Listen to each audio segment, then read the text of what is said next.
here, and this week I'm just going to do a week in my life of my quiet time. So just bring you along, and then each day I'm going to show you my thoughts and what I learned, and hopefully it will encourage you to make this a part of your daily life too.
Alright guys, so I just did my quiet time, and I really learned a lot today. So I mostly was in Isaiah chapter 12.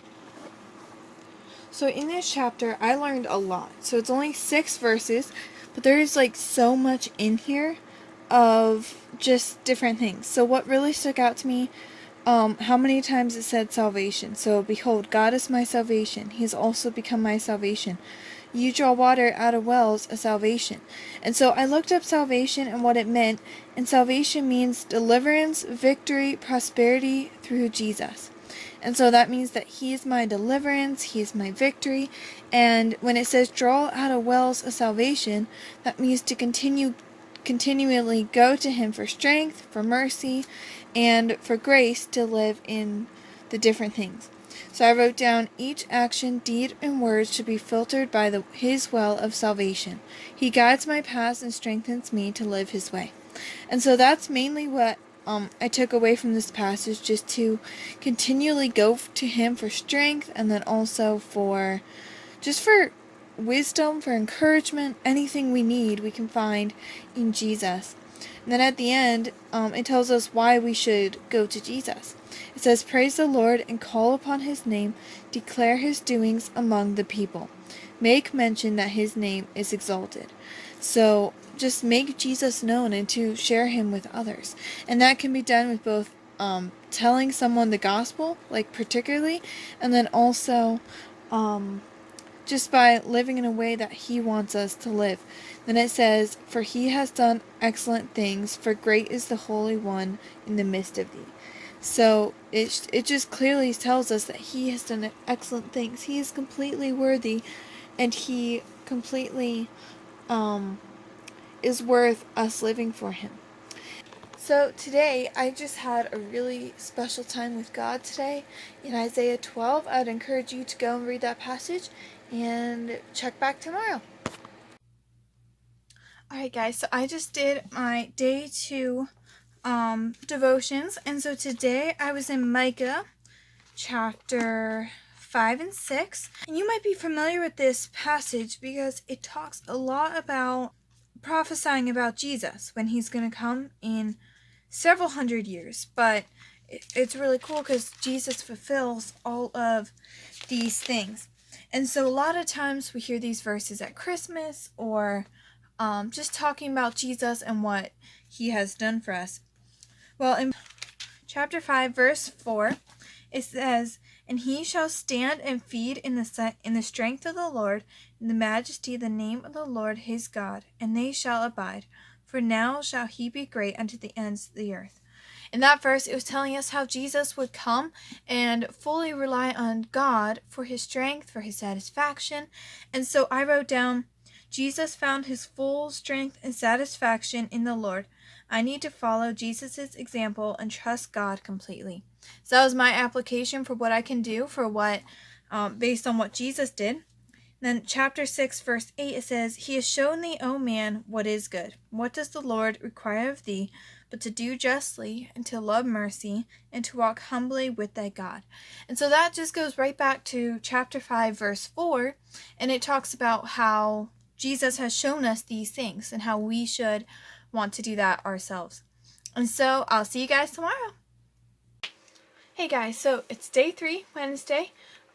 Today I don't know what I'm going to be studying, but I guess we'll find out together.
Alright guys, so I just finished my quiet time. Yesterday I was in Micah 5 and 6. Today I was actually in Micah 7. And there again is so much in here. I want to eventually study the whole book and just see how much prophecy there actually is, because some of it's harder to see than others. The first verse that hit me was chapter 7, verse 7 and 8. Therefore I will look unto the Lord. I will wait for the God of my salvation. My God will hear me. So God will, he promises to hear our prayers and to continue and helping us. And it says, I will wait for the Lord, the God of my salvation. And so that's just a really powerful reminder to me, because for many of us, many things have gotten canceled this summer or even for the school year. And so you may not know what's going on, but all God really wants is for us just to wait on him and to trust him in those different parts of our lives. And then it says in verse 8, it says, when I sit in darkness, the Lord shall be a light unto me. And so I think that's really cool, because COVID is kind of like a dark time for a lot of people. And if you wait on God, he will be a light to you. He will guide you. He will help you to continue on through this time. And then verse 14, it's just basically saying how Jesus will be the good shepherd when he comes on earth. And so I thought that was really cool to have such a direct parallel. Into the chapter, it says, verse 18 and 19. Who is a God like unto thee, that pardoneth iniquity, and passeth by the transgression of the remnant of his heritage? He retaineth not his anger forever, because he delighteth in mercy. He will turn again, he will have compassion upon us.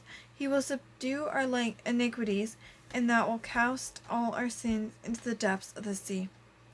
Well, at the end of the chapter, end of the book, actually, there's so much in here about God and what he has done for us.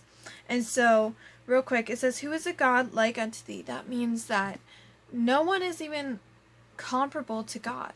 My pastor always says God is set above and set apart from everyone else. And I think that's just a beautiful way of saying that God is in his own category. Like, there's nothing we can compare to God. Then it says that pardoneth iniquity and passeth by the transgression of the remnant of his heritage. Now those are some big words, but basically it just means forgives our sin, he forgets our sin. And so he doesn't hold it against us anymore. At the end of verse it says he delighteth in mercy.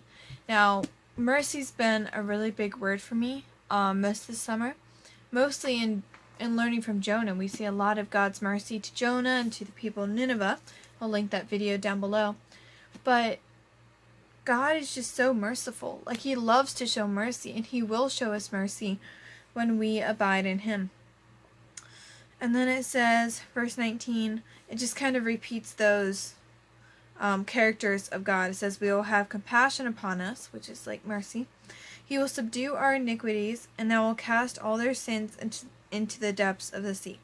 So once again, God will forgive our sins, and then he will not refer to them. He'll not remember them, and he will actually forget them, which means he won't hold them against us. He won't make us feel guilty about these things because he has forgiven us. So that was day 3 of the Week in My Life Quiet Time Edition, and I hope that you study Micah, especially chapters 5 through 7. There's just so much in there, and I pray that you were as encouraged as I was. See you tomorrow. Hey guys, so today is Thursday, so day 4 of my Week in My Life Quiet Time. I'm just going to take you along, and then I'll tell you what I learned today.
Alright, so it's a little later today, but I have day 4 of the video done.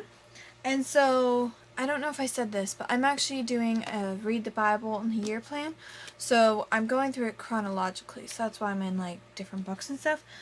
So today I was in 2 Kings 16 and 17, and a little bit in Isaiah, but we're going to talk about 2 Kings. Chapter 16 is basically just talking about King Ahaz and his wickedness and the different things that he's done. It's kind of crazy. So that's the whole chapter, just like his wickedness and the different things that he has done, how God's trying to show him mercy, but he doesn't want it, so he continues in his sin.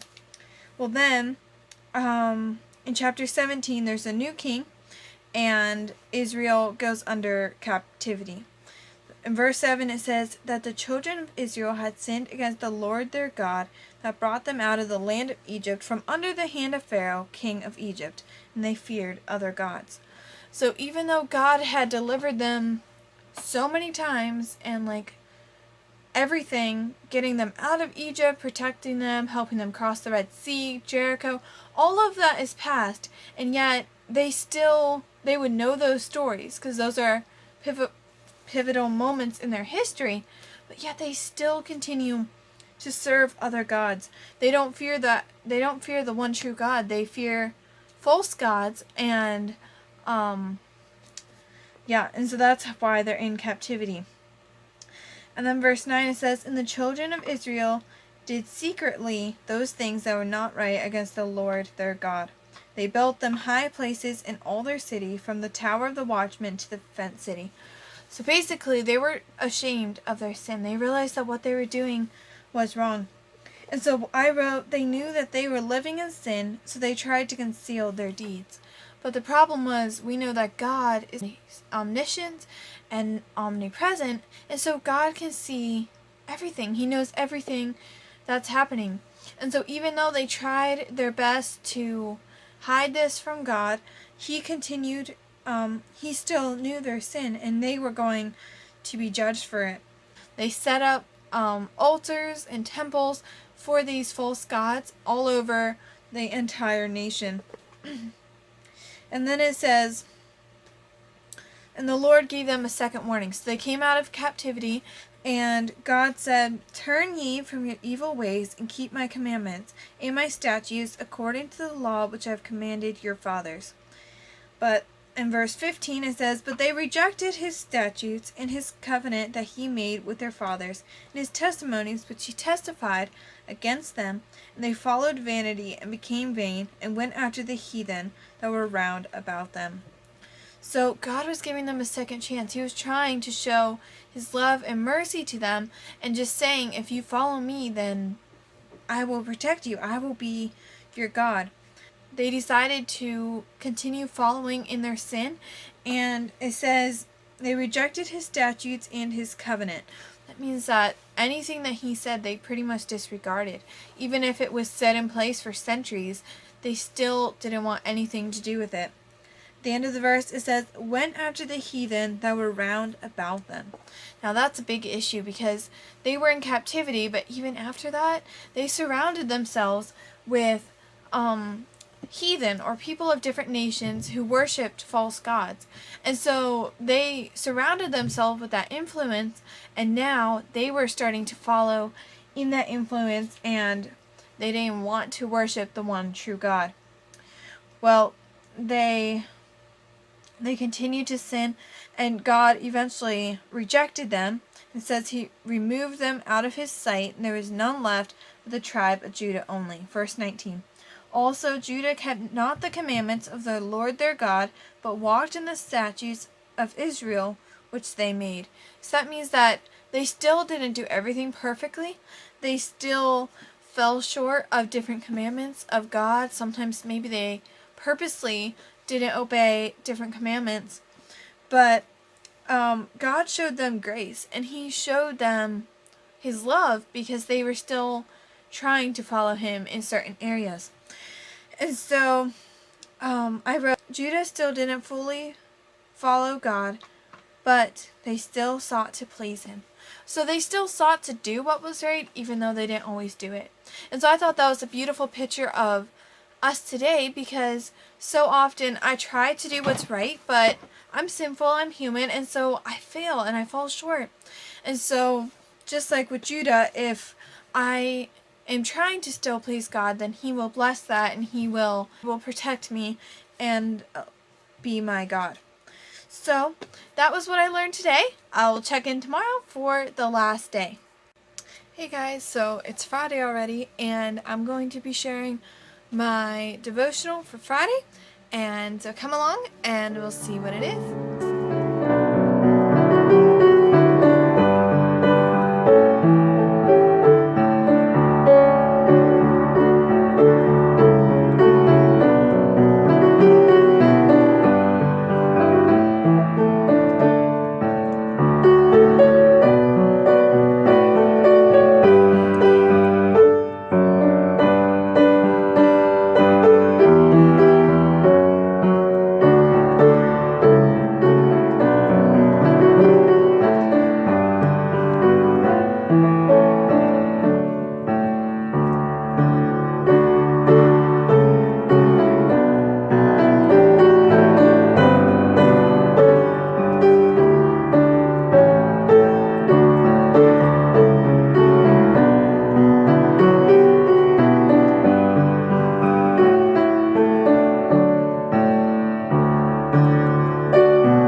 Alright guys, so I just finished day 5 of the Week in My Life challenge.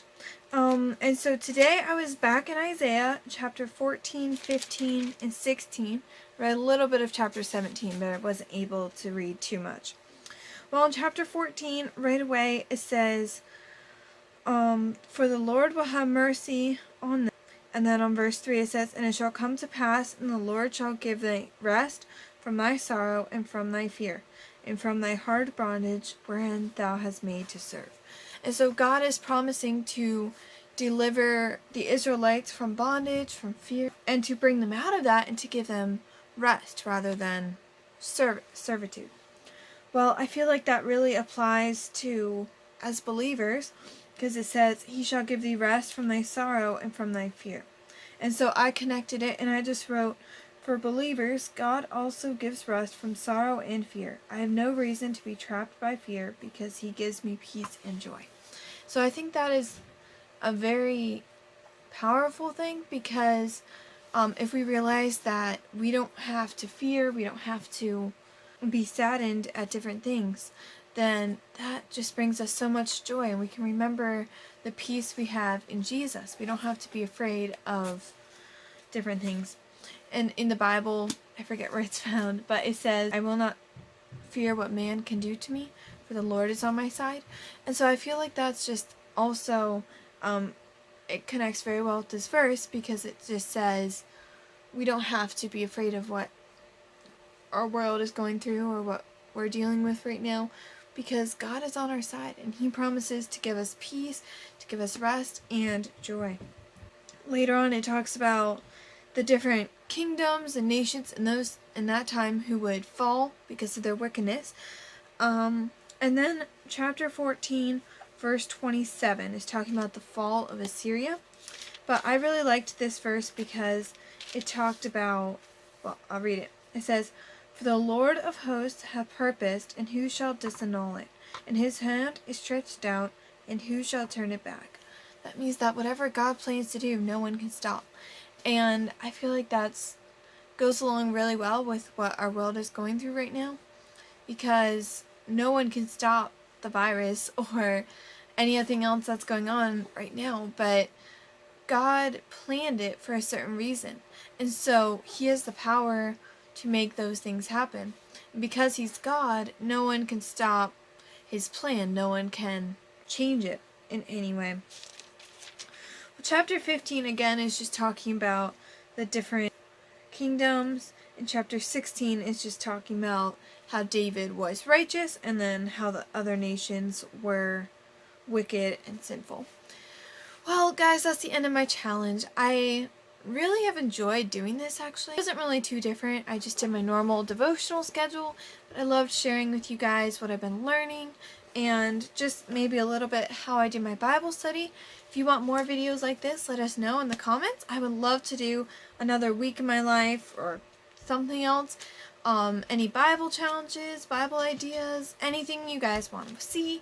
We'd love to hear about it all in the comments. So thanks for watching. I know it's a bit of a longer video, but I hope you enjoyed.